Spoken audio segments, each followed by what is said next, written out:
You know, it's funny. If you pick up a physical printed book, you never really have to worry about the words suddenly like sliding off the edge of the page just because you walked from your living room to a smaller office. Right. Yeah, the book doesn't care about the room it's in. Exactly. The physical object is fixed.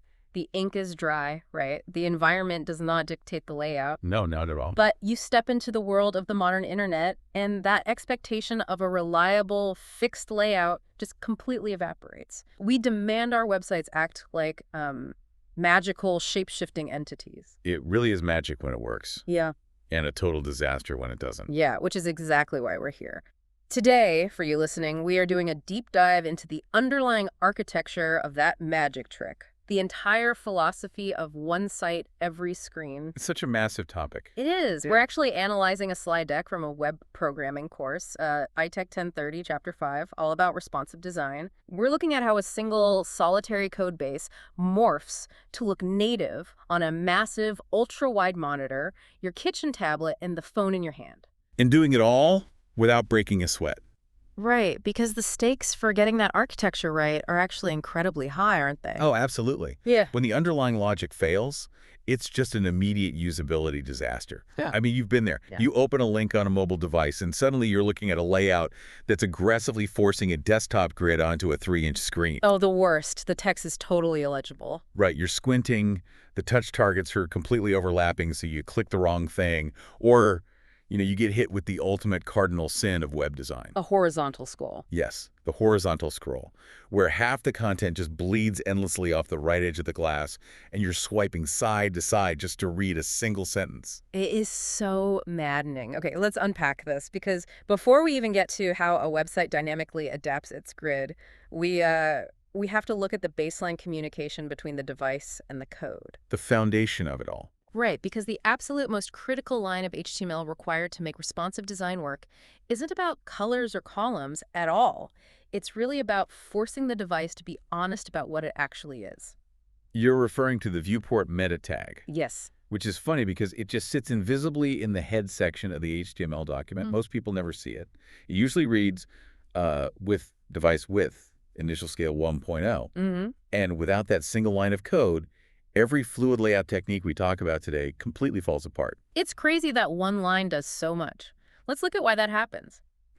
If you omit that viewport tag, a modern mobile browser will quietly just shrink your entire web page down to fit the screen. It assumes it's a desktop site. Exactly. It treats the page as if it were a zoomed-out version of a massive layout. It's like taking a giant 40-foot highway billboard and shrinking it to the exact dimensions of a postage stamp. That's a great way to picture it. Right. Technically, the entire image is there. But the user is forced to pinch and zoom just to read a single word. So why do devices default to lying about their size and forcing this shrink-to-fit behavior? Well, it is kind of a massive historical Band-Aid. A Band-Aid. Yeah. Think back to 2007 when the original iPhone launched. At that time, the mobile web essentially didn't exist. I mean, not really. Right, we just had desktop sites. Exactly. The entire internet was built natively for rigid desktop monitors, usually hard-coded to be about like 960 or 980 pixels wide. So if the mobile browser accurately reported its true screen with, say, a tiny 320 pixels and tried to render a 980 pixel site, it would be a disaster. Because the user would only see the extreme top left corner of the web page. Exactly. The rest would be completely cut off. So Apple engineered the browser to essentially lie to the website. Basically, yes. The phone would say, sure, yeah, I'm a 980 pixel wide desktop monitor, render the desktop layout in the background, and then dynamically scale the whole image down. That way the user could see the overall architecture of the page before zooming in. Which I guess was a brilliant stopgap for viewing legacy sites back then. Oh, it was genius for 2007, but it is an absolute nightmare today if you are actively trying to build a modern fluid layout. Because you're fighting the browser. Right. If you want your text to reflow and your grid to stack nicely, you cannot have the browser secretly scaling the canvas down by 70%. That viewport tag overrides the legacy Band-Aid. So the with device width instruction just forces the browser to use its true physical pixel dimensions. Exactly. It makes it tell the truth. And then the initial scale 1.0 part of that tag locks in the zoom level, ensuring the site renders at a true 1-to-1 baseline. Right. No fake zooming. The device is finally confessing its true dimensions. But establishing that baseline honesty doesn't actually resize the layout, does it? We still have the exact same HTML content. No, it just sets the stage. To manipulate the presentation based on that raw data, we have to move over to the CSS. The styling rules. Yes, the CSS. This is where we define the breakpoints using media queries. Okay, media queries. Explain that for us. So a media query is basically a conditional statement in the CSS. It essentially says, only apply this specific block of styling rules if the screen meets a certain criteria. And usually, that criteria is a minimum width. Right. The syntax is pretty ubiquitous. It's at media min width 24px. Exactly. So if the screen hits that 224 pixel threshold, the browser activates whatever CSS architecture is nested inside that rule. But if the screen is narrower, the browser just ignores those rules entirely. It acts like they aren't even there. So you could use it to, say, take a massive hero image that might push critical text off a mobile screen and default it to display none. Right, keeping it totally hidden on a phone. But then reintroduce it at a wider breakpoint where the real estate can actually handle it. Spot on. It allows the developer to fundamentally rewire the visual hierarchy of the page without ever altering the underlying HTML document. It's powerful. But I have to push back on the philosophy of these breakpoints, though. Oh. Well, if we are acknowledging that device sizes are a fluid, infinite spectrum, right? There are thousands of Android variations, foldable screens, floating browser windows that a user can drag to literally any dimension on their desktop. Very true. Why are we still anchoring our code to highly specific, rigid pixel numbers like 1024 or 768 or 481? Aren't we just designing new silos? That is such a good point. And it's a fundamental tension in responsive architecture. The trap many developers fall into is treating a breakpoint as a target device. Like, oh, 768 pixels is an iPad, so I am designing the iPad layout. Exactly. That is the wrong mental model entirely. The course material actually emphasizes this. Breakpoints are meant to be structural guideposts, not strict device limits. Meaning you aren't designing for the 1024 pixel mark itself. Right, you're designing for the fluidity between the marks. You establish a breakpoint at the exact pixel width where your specific design inherently breaks down. Oh, I see. So it's based on the content, not the device. Exactly. It's where the line length of your typography becomes, uncomfortably long to read, or where a grid of cards becomes too cramped. That 10p on 124 pixel number isn't tied to a specific monitor. It's just the moment where the layout finally has enough breathing room to comfortably stretch into a multi-column desktop arrangement. You got it. It's about the integrity of the content, not the dimensions of the hardware. Which brings us to the actual execution in the wild.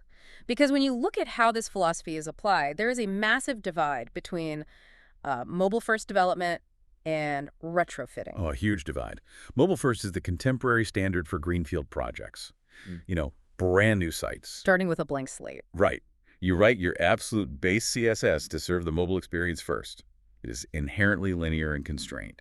Then, as you move up the style sheet, you use those min-width media queries to progressively add layers of layout complexity as the viewport expands. Turning stacked rows into complex grids. Exactly. Here's where it gets really interesting, though. Because the reality of the industry is that developers are rarely staring at a blank greenfield project. Sadly, no.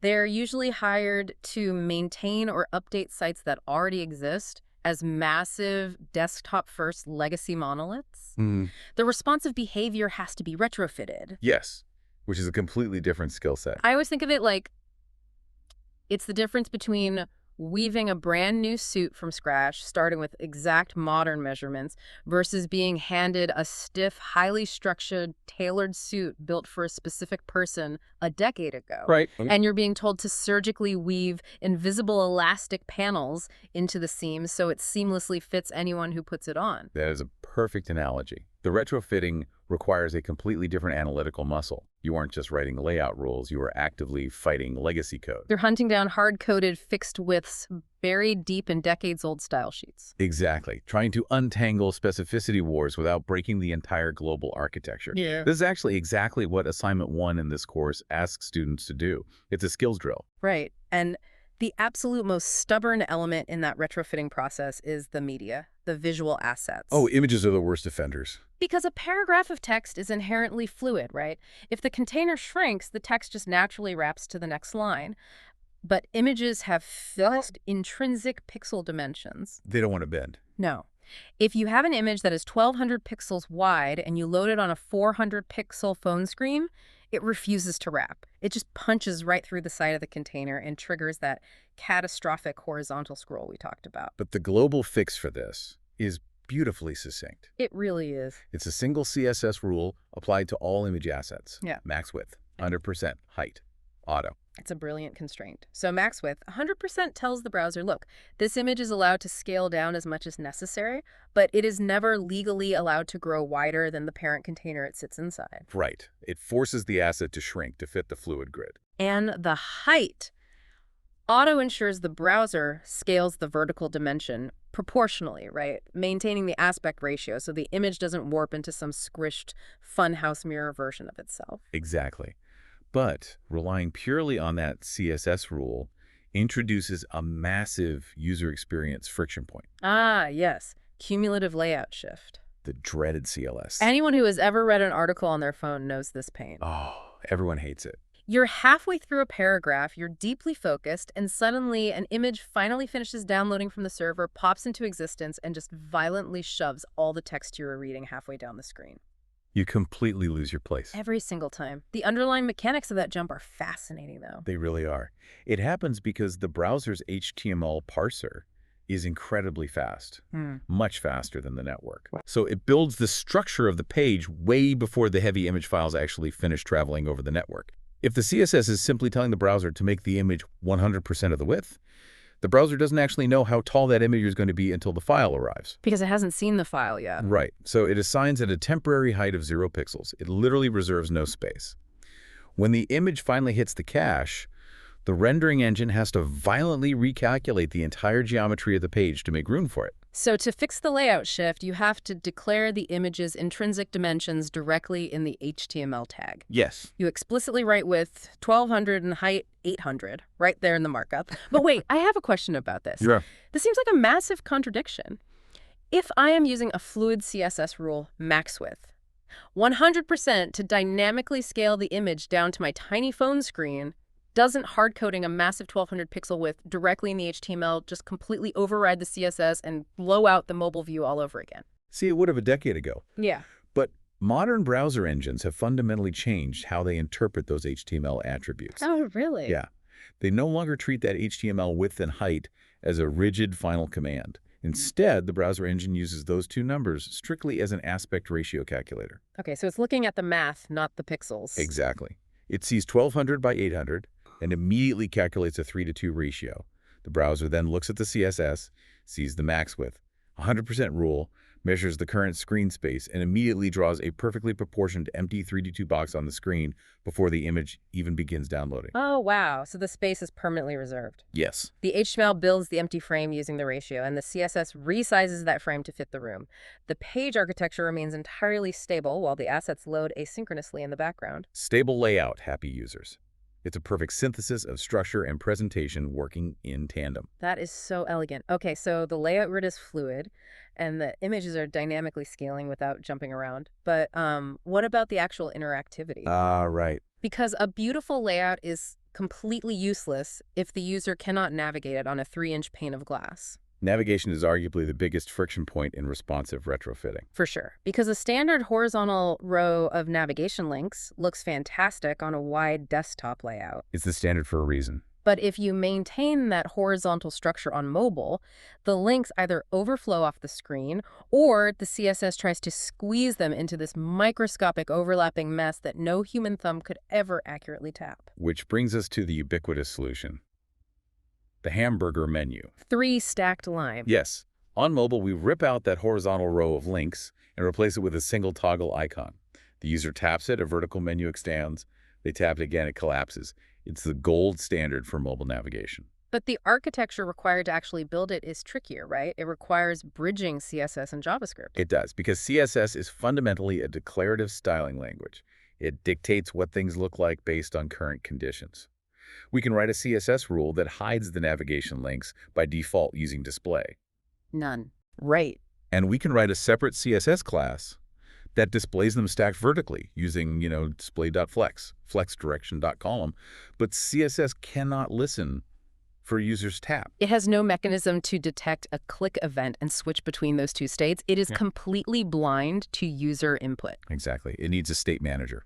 I always look at this triad HTML, CSS, and JavaScript, kind of like a complex theatrical production. Oh, I like this. Yeah. So HTML is your script and your actors. It is the raw structural content on the stage. CSS is your lighting board, your costuming, and your set design. It dictates exactly how the audience perceives that content. Right. But JavaScript is the stage manager standing in the wings in the dark. It is actively watching the audience, waiting for specific cues, and dynamically shouting commands to change the lighting or swap the sets on the fly. What's fascinating here is that the crucial distinction in that analogy is that the stage manager doesn't redesign the lighting themselves, right? They just call the cue. Ah, exactly. The JavaScript required for a hamburger menu is incredibly lightweight. This is actually a core part of Assignment 2 in the course, where students apply this across live pages. It's a simple sequence. Listen, react, toggle. Listen, react, toggle. Right. The script identifies the button in the document object model, attaches an event listener to watch for a click, and when that click happens, it fires a single command, classlist.toggle. It just injects a new class name like open directly into the HTML element or removes it if it's already there. Yes. In the instant that class is injected into the DOM, the CSS lighting board wakes up, recognizes the new class, and instantly applies the pre-programmed visual rules to show the expanded menu. So JavaScript handles the logic of the state change, while CSS handles the heavy lifting of the visual rendering. Keeping those concerns separated is exactly what makes the interface feel snappy and responsive. When developers are wiring all these distinct layers together, the viewport meta tags, the fluid media queries, the aspect ratio calculations, and the JavaScript state toggles, where did the seams usually start to show? Like, what are the common architectural pitfalls? The most common failure is building the CSS architecture without fully stress testing the fluid transitions. What do you mean by that? Well, a developer will verify the layout on a strict mobile width, say 320 pixels, and a strict desktop width, like 1200 pixels. But they completely ignore the messy tablet gap in the middle. Oh. They treat the tablet breakpoint as a specific required target rather than a fluid transition state. I see. They design 3 static layouts instead of one fluid ecosystem. Precisely. And when a user drags a browser window to an arbitrary size somewhere between those targets, the layout just shatters. The typography overlaps, the grid breaks. Because they didn't test the spaces in between. Right.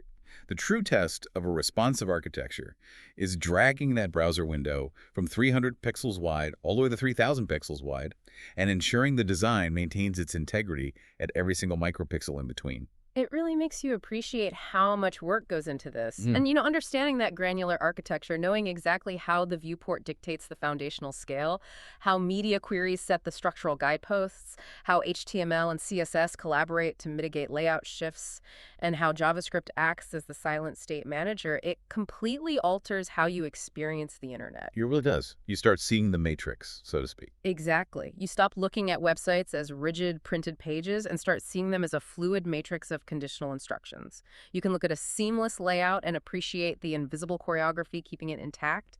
And on the flip side, you can look at a broken site and immediately diagnose which layer of the stack just failed. It is a massive philosophical shift from rigid pixel-perfect control to flexible algorithmic guidance.